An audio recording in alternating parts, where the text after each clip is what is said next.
Ya, pemerintah hingga kini masih terus mewaspadai potensi meluasnya penyebaran penyakit hepatitis akut di tanah air. Kementerian Kesehatan pun telah berkoordinasi dengan Lembaga Kesehatan Dunia WHO guna memastikan penyebab penyakit hepatitis akut tersebut. Pemerintah hingga kini masih terus mewaspadai potensi meluasnya penyebaran penyakit hepatitis akut yang tengah melanda di sejumlah negara.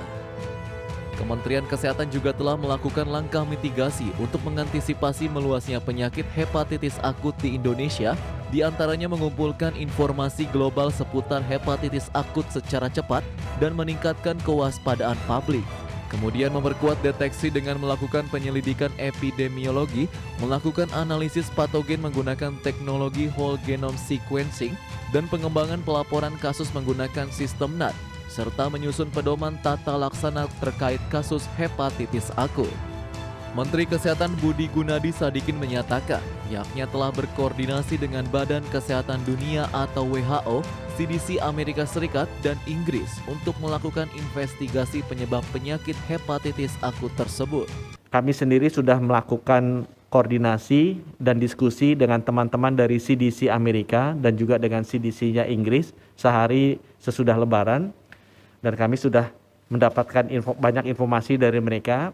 Memang kesimpulannya belum bisa dipastikan virus apa yang 100% menyebabkan adanya penyakit hepatitis akut ini. Ya. Sekarang penelitian sedang dilakukan bersama-sama oleh Indonesia bekerjasama dengan WHO dan juga kita bekerjasama dengan Amerika dan Inggris untuk bisa mendeteksi secara cepat penyebab penyakit ini apa. Ya, kemungkinan besar adalah adenovirus strain 41, tapi ada juga banyak kasus yang tidak ada adenovirus strain 41 ini. Penyakit hepatitis akut pertama kali ditemukan di Inggris pada 5 April 2022 dan dilaporkan terus meluas ke sejumlah negara. Hingga pekan lalu, penyakit hepatitis akut telah terdeteksi di 20 negara dengan jumlah kasus mencapai 228 orang, di mana lebih dari 50 kasus tambahan saat ini masih diselidiki. Dari Jakarta, Tim Liputan IDX Channel.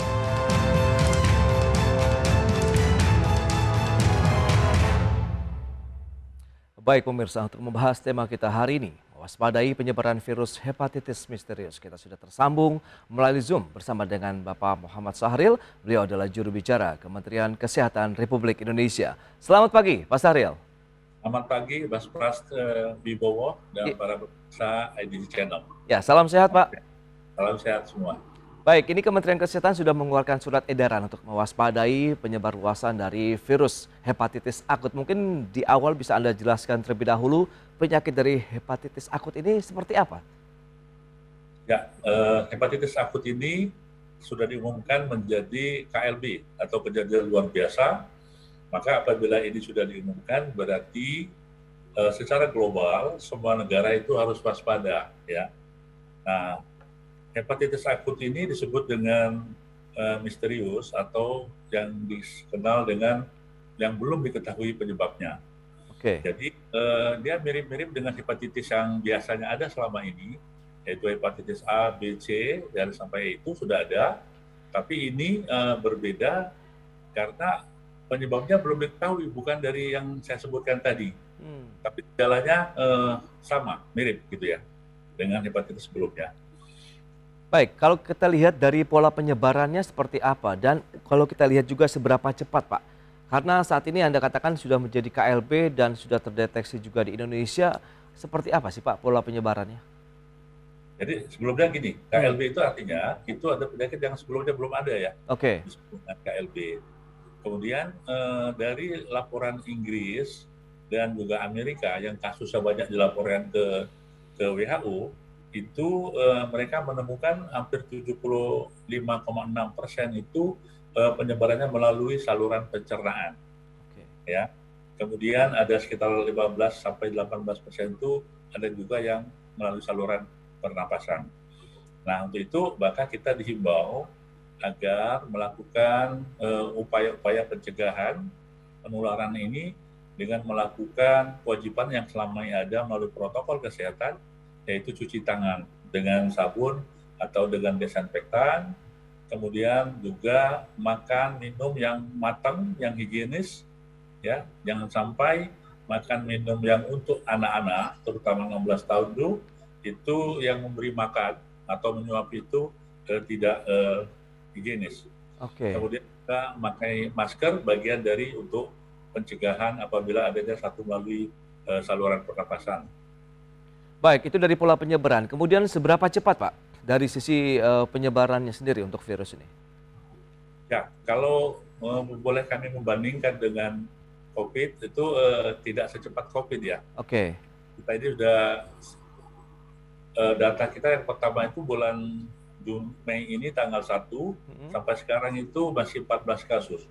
Jadi tidak secepat sehebat COVID yang dulu ya. Oke, ini kami sampaikan infografik untuk Anda. Beberapa data bisa Anda saksikan di layar televisi Anda. Yang pertama kita lihat ini mewaspadai dari gejala hepatitis akut itu apa saja. Yang pertama ada gangguan gastrointestinal seperti sakit perut, kemudian mual, muntah, kemudian diare. Kemudian air seni berwarna pekat seperti teh, BAB putih pucat, kulit dan mata kuning, kemudian yang terberat mengalami penurunan kesadaran. Dan selanjutnya kita lihat langkah mitigasi yang sudah dilakukan oleh Kementerian Kesehatan apa saja. Yang pertama, mengumpulkan informasi global terkait dengan hepatitis akut secara cepat, kemudian meningkatkan kewaspadaan publik melalui sosialisasi dan edukasi, kemudian berkoordinasi juga dengan seluruh dinas kesehatan di seluruh Indonesia untuk penanggulangan penyakit ini, dan juga menerbitkan surat edaran tentang kewaspadaan terhadap temuan hepatitis akut. Perkuat deteksi dengan penyelidikan epidemiologi, kemudian analisis patogen, dan pengembangan pelaporan kasus melalui sistem NAR. Dan terakhir, menyusun pedoman tata laksana terkait kasus hepatitis akut. Ya, berikutnya kita lihat dari sisi langkah pencegahan untuk penyakit hepatitis akut. Tadi sudah sebagian disampaikan oleh Pak Sahril. Rajin juga mencuci tangan pakai sabun, kemudian memasak makanan dan minuman hingga matang, menggunakan alat makan yang bersih, memakai masker, menghindari kontak dengan orang sakit, kemudian tetap menjaga jarak dan menghindari kerumunan. Baik, kita akan lanjutkan kembali perbincangan bersama dengan Bapak Muhammad Sahril, juru bicara Kementerian Kesehatan Republik Indonesia. Ya Pak Sahril, tadi per Mei sudah Anda sampaikan begitu sudah ada belasan orang yang terpapar, dan hingga saat ini sudah berapa banyak penderita yang meninggal dunia, Pak? Jadi dari 16 yang kita duga dan kita lakukan investigasi, ada 6 orang yang meninggal, 4 orang yang masih dirawat, dan 4 lagi sudah pulang karena sembuh. Ya, nah, yang 6 orang meninggal itu satunya probable, yang kedua yang lainnya adalah masih dia case pending ya. Jadi dia klasifikasi pendingnya itu belum sampai selesai dan saat ini masih dalam investigasi ya. Baik, tapi kalau kita lihat dengan kondisi pandemi di mana virus COVID-19 juga masih ada begitu, Anda melihat apakah ini berdasarkan dari mutasi virus dari COVID-19 atau sebenarnya dari jenis virus yang berbeda ini, Pak? Ya, kalau dari laporan dari Inggris dan Amerika tadi itu berbeda ya. Oke. Tapi ada beberapa kasus yang dia temukan atau mereka ketemukan itu kombinasi. Jadi di samping penyebab yang tidak diketahui ini juga ada yang SARS-CoV-2, yaitu COVID. Ya, nah, yang 14 kasus di Indonesia itu tidak ada yang berkombinasi dengan COVID-19. Oke, kalau kita lihat dari daerah begitu Pak, mana yang mendominasi dari penyebaran hepatitis akut ini? Jakarta ya, jadi DKI itu yang paling banyak kasusnya, saya kira wajar ya, penduduknya paling banyak ya. Ya. Nah, yang lain itu baru 6 provinsi yang melaporkan yang ada gitu ya. Oke, sudah tersebar berarti di 6 provinsi dengan beberapa gejala klinis yang tadi sudah disampaikan begitu ya, Pak Sahril ya. Lantas bagaimana Pak upaya penanganannya sendiri untuk mereka yang terpapar dari hepatitis akut ini? Oke, pada kesempatan ini mungkin untuk pemahaman kita bersama. Jadi hepatitis ini kan infeksi pada pada hati ya. Ya. Sebabnya bisa karena infeksi atau non infeksi. Kalau yang bisa mikroorganisme yang lain. Tetapi ada yang infeksi ini bukan oleh tadi ya saya sebutkan, bisa karena obat, ya, bisa karena penyakit yang lain, gitu ya. Itu bisa menyebabkan kuning. Nah, bagi kita saat ini kan sama di masyarakat disebut dengan penyakit kuning ya, di mata maupun di badan. Tapi itu tidak serta-merta nanti pasien dengan kuning itu karena hepatitis akut yang belum diketahui ini. Sebagai contoh, pasien bayi yang baru lahir sampai umur 1 bulan lah, itu kan sering sekali kuning badannya karena Betul. memang metabolisme di hepatnya belum sempurna, sehingga dia disebut dengan ikterik neonatorum ya. Jadi kuning karena proses fisiologi pada kelahiran. Jadi jangan sampai ini dianggap hepatitis juga yang Oh, iya, iya. virus ini, jangan salah.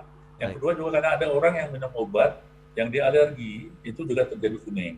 Itu perlu diwaspadai. Nah, kembali ke tadi, maka perlu kewaspadaan kita, terutama ibu-ibu ya yang punya anak di bawah 16 tahun.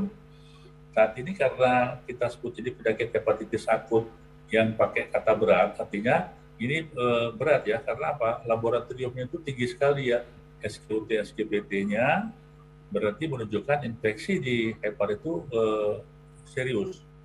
Nah, untuk itu kita harus waspada kalau dia sudah timbul gejala tadi ya, mual, muntah, diare itu cepat untuk diperiksakan ke puskesmas atau ke rumah sakit.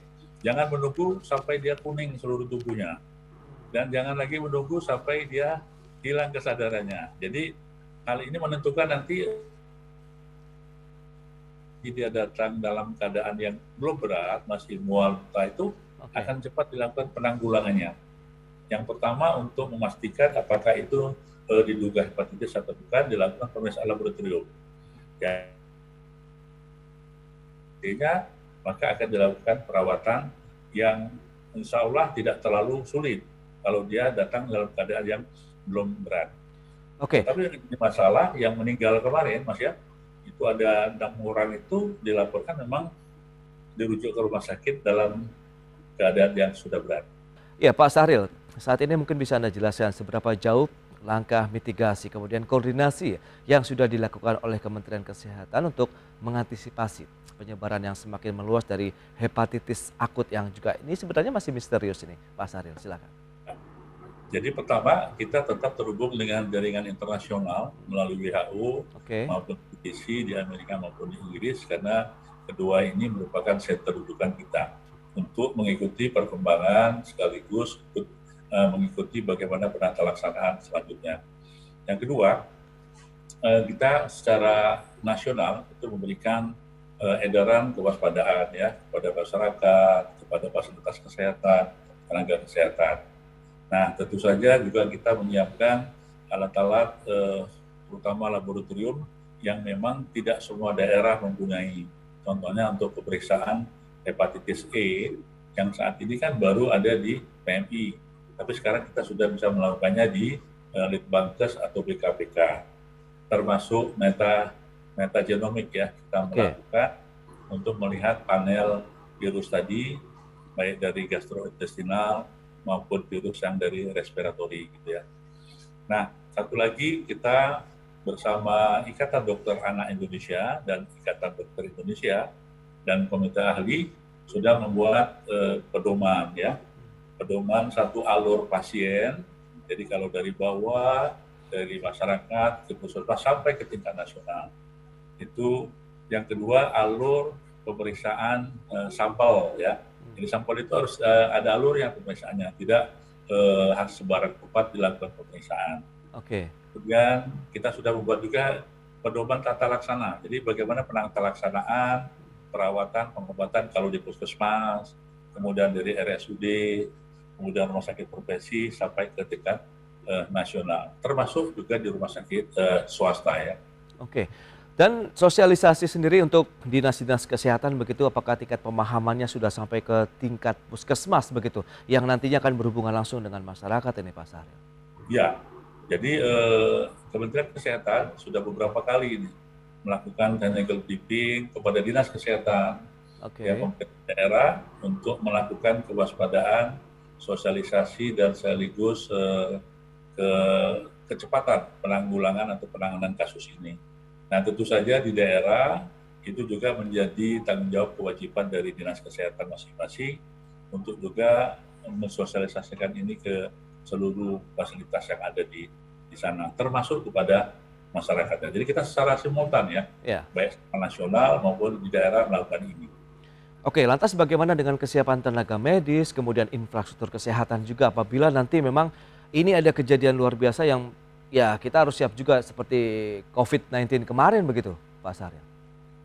Jadi hepatitis ini kan sebetulnya juga penyakit yang sudah ada ya, cuma berbeda penyebabnya aja saat ini. Oke. Jadi seluruh tenaga kesehatan, kemudian fasilitas sebetulnya sudah mempunyai kemampuan SDM-nya, dokternya, kemudian alat-alatnya juga. Nah, saya kira dengan pengalaman COVID kemarin makin membuat kita semakin lebih siap.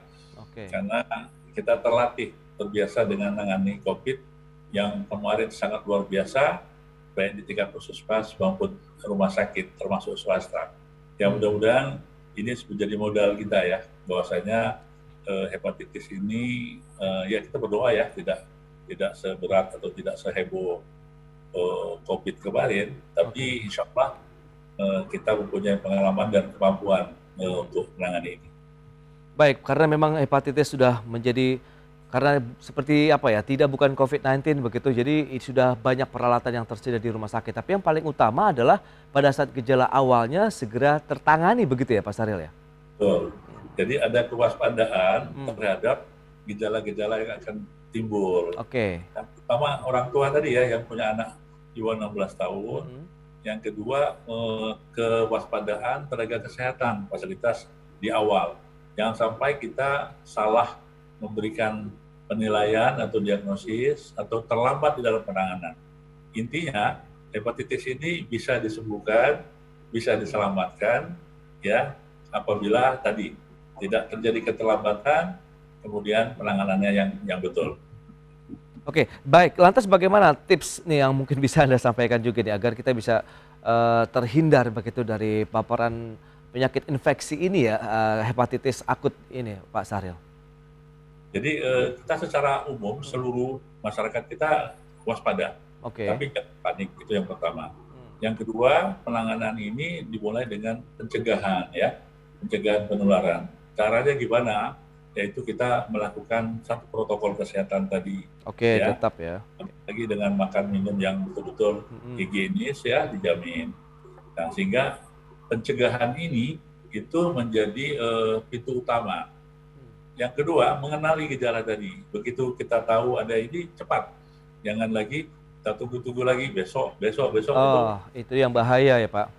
Begitu juga di puskesmas atau rumah sakit daerah, kalau memang ada keterbatasan di sana, jangan lama-lama untuk melakukan rujukan pasien ke yang lebih tinggi untuk bisa menyelamatkan pasien tersebut.